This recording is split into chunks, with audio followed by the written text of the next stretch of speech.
Reconstruction Amendments. Amendments to the U.S. Constitution are rare.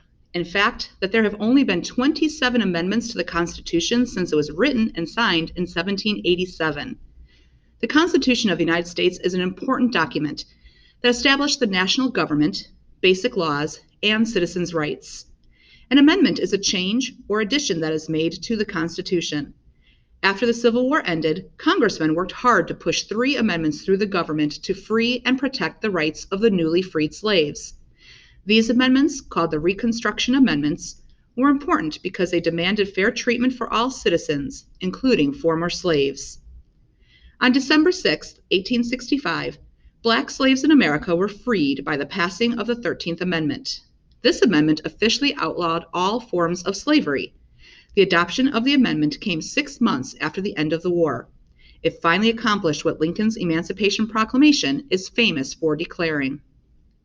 In an attempt to protect the former slaves, in 1866, Congress passed the Civil Rights Act of 1866. This act stated that citizenship couldn't be denied based on a person's skin color. It was passed in hopes of protecting African Americans from black codes, or laws that were passed by Southern states in order to control the lives of African Americans. A year later, Congress passed the Reconstruction Acts of 1867. These acts announced that the U.S. Army would occupy the Southern states to protect blacks' rights as citizens. Beginning in 1867, federal troops occupied the South. The acts also outlined how the new Southern governments should be designed. Southern states were required to allow African Americans to vote. Southerners were also required to allow African Americans to hold political and government positions. The 14th Amendment gave citizenship to all males who were born or naturalized in America, including former slaves. It was first proposed in 1866, but it wasn't ratified or approved until July 9, 1868.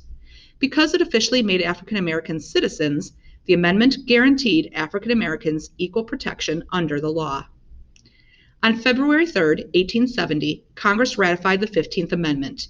This amendment protected the voting rights of all male citizens, including African Americans. It stated that men had the right to vote regardless of their race, skin, color, or if a person had formerly been a slave. Many Southern states found their way around this amendment soon after it was passed. They required things like literacy tests or poll taxes to discourage or prevent illiterate or poor African Americans from voting.